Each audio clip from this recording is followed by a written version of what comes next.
अचानक एक काला साया रवि के छत के ऊपर से होकर उनके अटरी के कक्ष के ऊपर चढ़कर बैठ गया था और इधर उधर देख रहा था।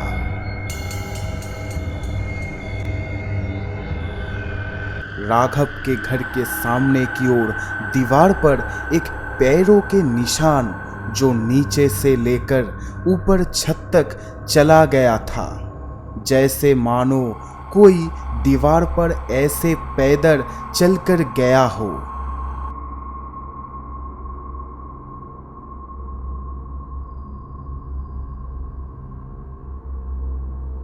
उस दिन रात को समय तब 12 बज रहे थे।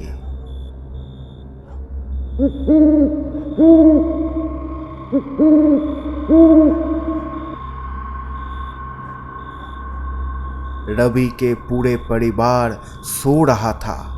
अचानक एक काला साया रवि के छत के ऊपर से होकर उनके अटरी के कक्ष के ऊपर चढ़कर बैठ गया था और इधर उधर देख रहा था।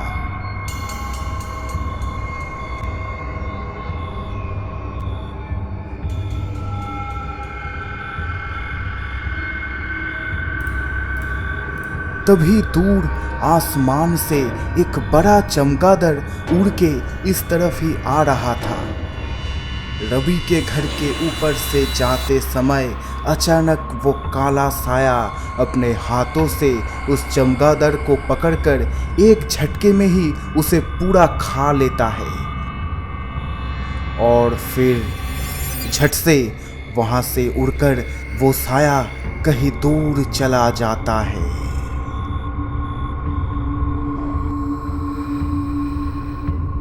अगले दिन इस गांव के पश्चिम की ओर राघव के घर के सामने कई सारे लोगों की भीड़ लगी हुई थी।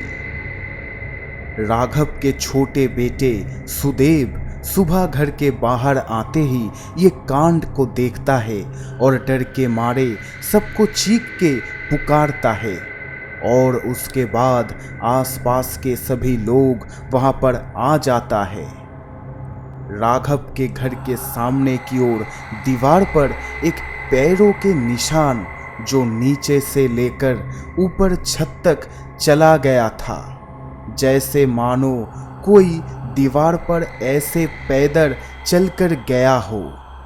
तभी उसी रास्ते से रवि अपने स्कूल की ओर जा रहा था।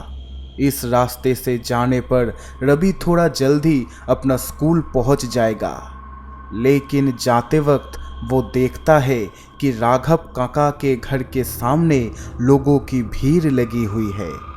ये देखकर रवि उस तरफ जाता है और राघव के छोटे बेटे सुदेव से पूछता है कि क्या हुआ है, यहाँ पर इतने सारे लोग क्यों हैं। सुदेव रवि से उस दीवार की ओर इशारे करते हुए कहता है कि आज सुबह बाहर आके उसने ये देखा। रवि फिर उस दीवार को देखता है और अचंभित हो जाता है। पैरों के निशान देखकर तो यही लगता है कि ये किसी इंसान की है, लेकिन एक इंसान कैसे इस तरह दीवार पर चढ़ के ऊपर जाएगा, ये तो बिल्कुल भी संभव नहीं है।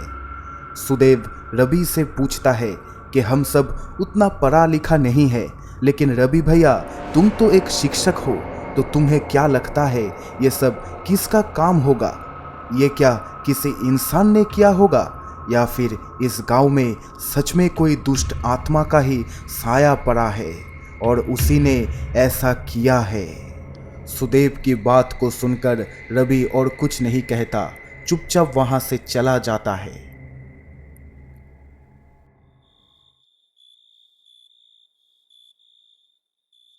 शाम होने से पहले जब रवि स्कूल से अपने घर पर लौटता है, तब उसके पिताजी उसे आकर पूछता है कि उसके स्कूल में गर्मियों की छुट्टी कब होगी।